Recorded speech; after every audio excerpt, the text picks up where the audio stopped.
Hey everybody, it's the Mad Master here. I'm just doing or otherwise known as Mana Warrior. I'm just doing a video about my top favorite punk records of all time, and might prove a little bit controversial because it's not like I am super underground about it or but I'm not super mainstream either. I guess I don't know. I mean, this is pretty. These albums are pretty mainstream comparatively, to a lot of stuff you'd probably hear.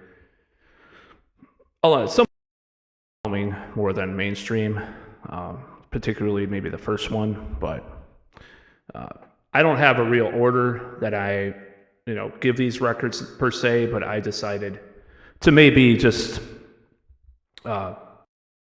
It's not that I have an order, but I'm just going to put these in this order just because the way that I want to talk about this.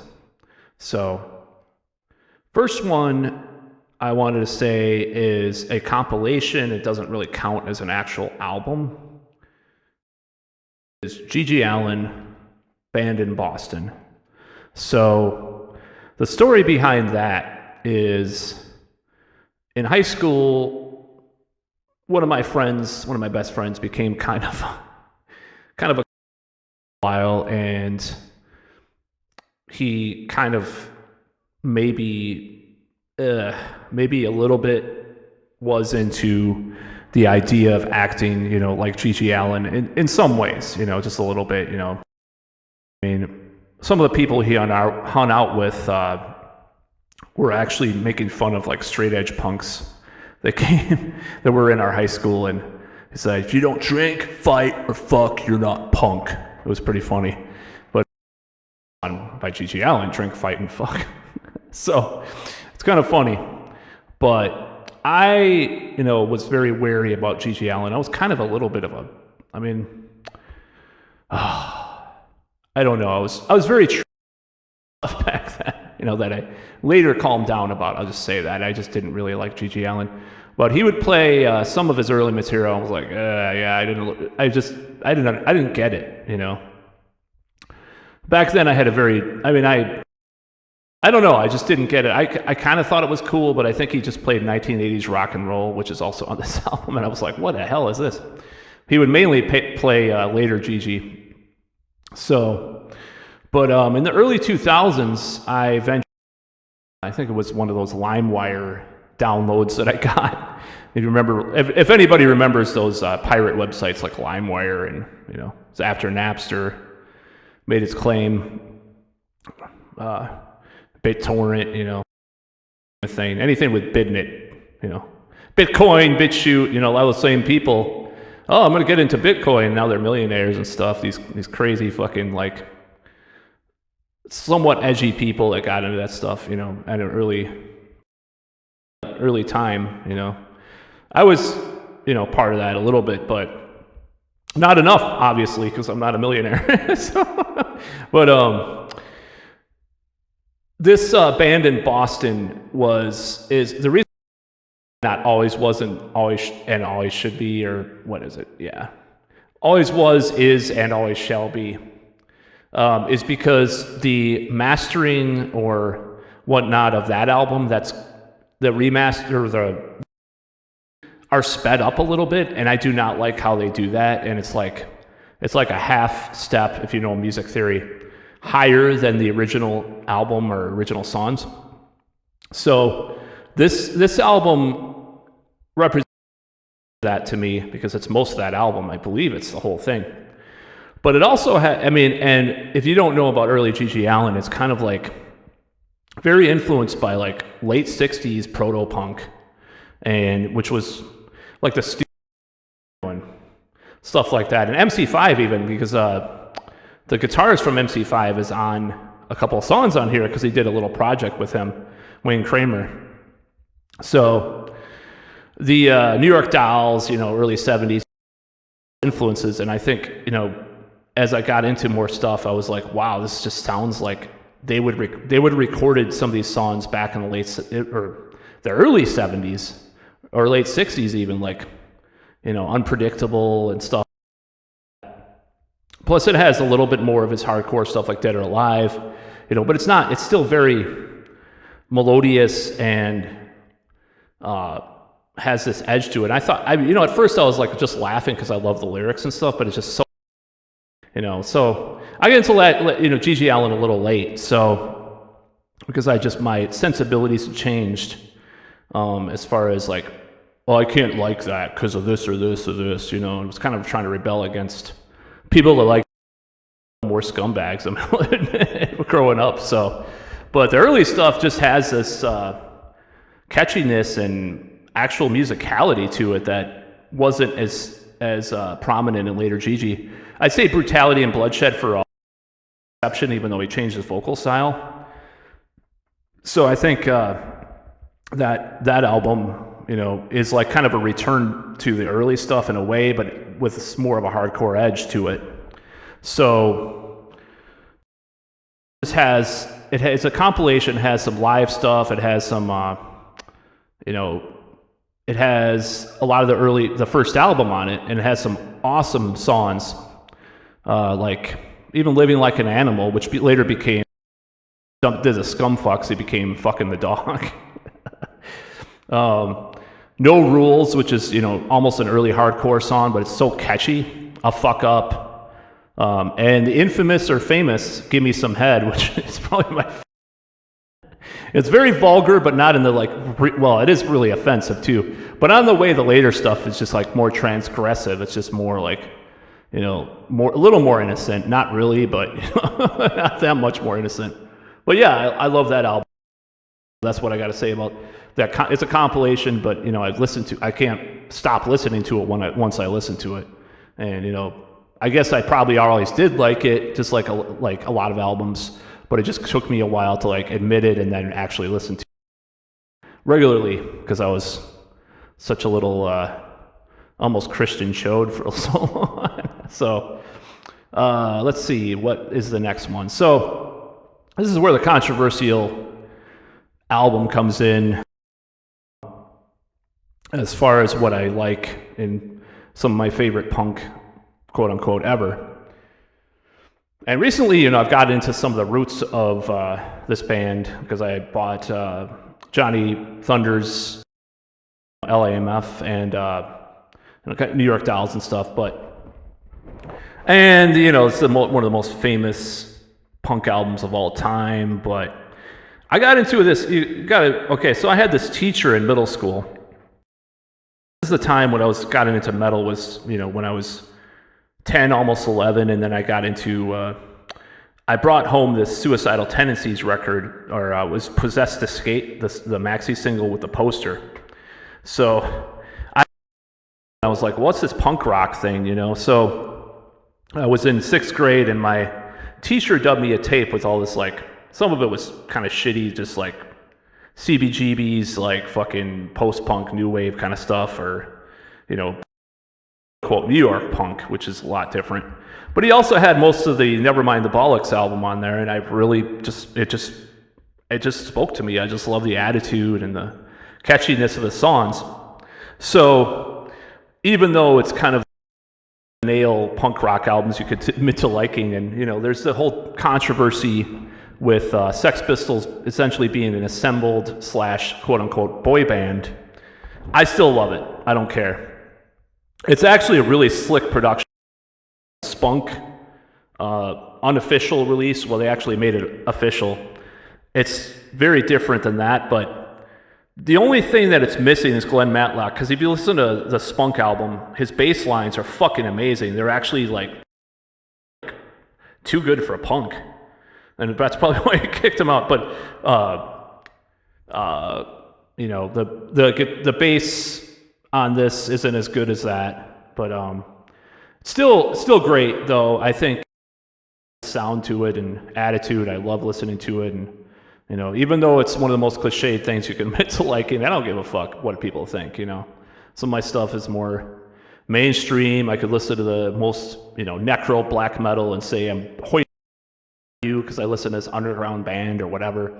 I don't give a shit. I'll like whatever I like, But I'm enough apologizing, and just the whole Steve Jones did most of the bass lines, not Glenn Matlock, and then Sid Vicious. Some of it, I guess, when he could play, when he wasn't strung out on heroin. But it's a great album, and one of my favorite punk albums still, and I don't care. Spunk is a cool listen, though. I'd highly recommend it because a lot of these songs are slowed down, and it has cool bass lines. That's why I like Spunk, which is, I think Malcolm McLaren released it a couple months before Nevermind the Bollocks, just to piss off the record company or whatever. But he didn't admit to releasing it, so it essentially was a bootleg for years, Spunk. What Spunk is, it's a kind of a proto Nevermind the Bollocks when they were doing a bunch of sessions, and Glenn Matlock was still part of the group. So, yeah, I love that. So another choice that makes me seem like a boomer that bought some albums or whatever, and I don't give a shit, is Legacy of Brutality by the Misfits. And I'm well aware that Legacy of Brutality is essentially a compilation as well as the first one I mentioned, G.G. Allin. Glenn Danzig basically re-recorded a lot of the parts from Static Age, which was unreleased at the time, even songs from it on EPs. And he re-recorded it with, I think Eerie Von he's on the collection too, some of the stuff. Eerie Von from Sam Hain was actually on some of the Misfits stuff, believe it or not. It's pretty weird. But yeah, Glenn Danzig re-recorded some of it. He kind of mixed it differently, but it's a compilation with some other songs and stuff like that. But the thing about Legacy of Brutality is that I like, and for all these people that hate my dad, I triggered you. I love what Glenn Danzig did, because I'm used to these versions of these songs at this point. And I love the image of the album cover and stuff. I actually had my father buy this album at 12. So I got really into it. And it's just I love how the song sounded on vinyl, because I used to just listen to it on my mother's record player all the time. Just it was awesome. I just loved it. I love the image, and I love the song American Nightmare. It's like an Elvis song, almost like an Elvis song. And, all these songs are great. And 4 minutes and 47 seconds. Oh my God. So I think it has a darker feel to it than Static Age. I would almost compare it, some of what Glenn did, and this is going to sound really weird in a certain way, but some of the darkness and the weird atmosphere that he adds to the album reminds me a little bit of Martin Hannett, who is, if you know who he is, he produced most of the releases. So I'm not saying there's little dub reggae reverb parts on Legacy of Brutality or something like that, but just the way that he made it kind of sound darker and atmosphere than the Static Age album, which later came out in the 90s, I thought was really cool, and that's why it's probably my preferred versions of these songs. So next, speaking of Henry and Glenn Forever, which is a comic, and Glenn Danzig's fictional comic, which I bought, which is cool. It's hilarious. Is because there's a lot of overlap between those two back in the early days. So is Black Flag, and I picked. I don't know. It's hard to pick Black Flag because I listened to a lot of their stuff when I was growing up, and I'd say, it changes from day to day. Right now, I probably prefer Nervous Breakdown to everything else. The EP. But I don't know why. I just like that catchier early sound right now. But which was more like the Ramones or Sex Pistols, but with a little more attitude. But I said My War because that was a huge influence on a lot. I don't know. Growing up, I just love that album. The second side, basically doom metal, sludge, punk, whatever you want to call it, because they were pushing the boundaries at the time. I'm sure punk, purist punk rockers are maximum rock and roll and wanted everything to sound like 1976 over and over again or whatever. probably just fucking despise this album. But, Greg Ginn, the guitarist, brought, jazz fusion influences into punk. I mean, been into jazz if it weren't for, or even progressive rock, probably if it were not for Greg Ginn just like talking about like jazz and fusion and free jazz and stuff, because that later got me, reading about different things which same with the band Voivod. And this was a album that I really thought was just, it was obviously ahead of its time. It's just such a bizarre record. It just has such a cool, angry sound. And Harry Rollins, like him or not, he just screams his head off on this album. I don't think extreme metal ever achieved the types of screams that he has on the second side of this. How he sang, with Black Flag for years at a time, night after night, it's probably a medical miracle in a way, because like just shredding his voice on there, it's pretty funny. So I give this album, I'd say it just like defined some of my adolescence, and I still love listening to it, once in a while. Again, it's just Black to say, because like sometimes I'll want to listen to something else from their career, and right now I'd probably just listen to the first 4 years because that's just more of the mood I'm in. But this album I chose because it's kind of like one of those albums that I listened to a lot and was a big influence. And Slip It In, just a very influential band that took a lot of chances for the time. I mean, they probably pissed people off and people wanted to kick their ass everywhere. I know the British punk bands tried to get into, like some of the members just wanted to kick all their ass in England and stuff. And if you read Get in the Van by Harry Rollins, but it kind of normalized that punk metal, but like with a indie spirit kind of thing that later influenced grunge too, even though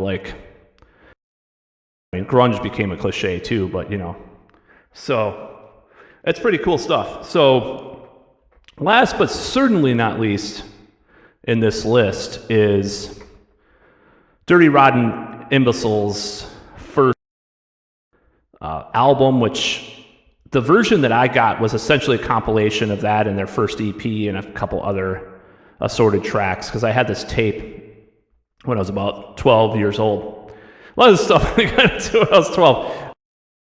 This album was like the best thing I had heard, the most extreme thing I had heard at the time before Napalm Death. So I got this tape. I actually threw up on it accidentally, like when I was sick. I got food poisoning and threw up. I think it still worked, but I don't know. It's crazy thinking about those times. So this album was just, my God, it was just like a revelation in some ways. Like, it's so extreme, and if you remember what's his name, John Mustafo or whatever his name is, the Micro Machine guys that played Blur in the Transformers movie.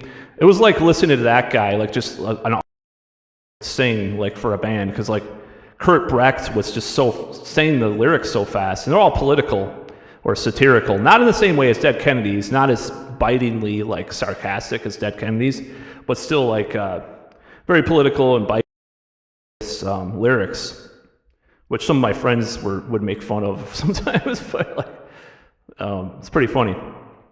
But I loved everything about this album, and it's not exactly what they later did, like the punk crossover, thing. Literally, they did an album called Crossover, but I guess it's such an influence on metal, like Slayer did a cover, and I Napalm Death did, but the only bands that were around, some of the only bands that were around were like the Boston band Siege, which was later proto grindcore, and why we have blast beats and extreme music, a lot of it. But actually, this is one of the early quote unquote blast beat, which just Google it to look it up. I don't want to explain it to you if you don't know what it is, but essentially every band that plays any type of extreme metal uses it, and that includes black metal. against death metal, but you know, they did use the blast beat, Hellhammer included. The band, not the band Hellhammer, but the drummer. So this album features Kurt Brecht and the guitarist. Great riffs and stuff, and decent solos for punk, you know. But I think the real star of the show, because considering later DRI too, is the drummer, who's Kurt Brecht's, you know, the same Eric Brecht, and underappreciated drummer. And speaking of extreme metal, he later moved to San Francisco when Chuck Schuldiner was doing Death out there, Florida to San Francisco. Chuck Schuldiner and Eric Brecht joined an early lineup of Death and the death metal band, you know. So you can kind of trace a lineage of the extreme metal from this extreme hardcore, and even the blast beat in a lot of blast beats at all. But it's like Eric Brecht is like one of the drummers. I mean, so like you contrast the performances of some of this album with Dealing With It, which was their first, because they do some of the same songs, and it's just way more intense and way more extreme. So it's just, and it's catchy too, you know, a lot of it's catchy, and just it goes by in a blitz, you know. And the number of songs too on the album influenced the grindcore bands too, like Napalm Death and so forth. So I still like to listen to this like from time to time working out and stuff. So I think it's great. Not really much more to say about it. I just think it's a classic. Favorites. It's definitely my favorite of DRI, and I like a lot of their stuff, you know. I don't know. I bought their newest EP that came out a couple years back, and it was actually kind of well, maybe it was 2013. Holy shit, it's been a long time. Or I'd have to take it. You know, it's kind of a return to like the pre-crossover days a little bit. Like it reminded me of something off of Dealing With It. It wasn't that bad, but I don't think they've done anything since, as far as I know. But yeah, that's favorite punk albums, so Dirty Rotten LP or whatever you want to call it. Just different issues of it, you know, that have come out. And mine had, you know, a lot of the Violent Pacification EP on it, and you know, just I think there might have been some other stuff too. Absolute masterpiece of hardcore. So hardcore punk, whatever you want to call it. So, but that's about it. Those are my 5 of my favorite punk albums, and you can, you know, criticize if you want. I know it's not like the most like, you know, underground stuff or whatever. I keep, you know, it's just like, but I think it's just it was just such an influence on me growing up, all these albums, and I still love listening to them. So I mean, that's what matters. And Sex Pistols, I think the Sex Pistols is like the most like maybe a cliched choice, but I just love that album. I don't care. I never liked the Ramones or bands like the Ramones as much as the Sex Pistols, as much as this album. Or as much as Nevermind. I don't know. It just left me. I still like it, but I just don't like it as much. So, but that's about all.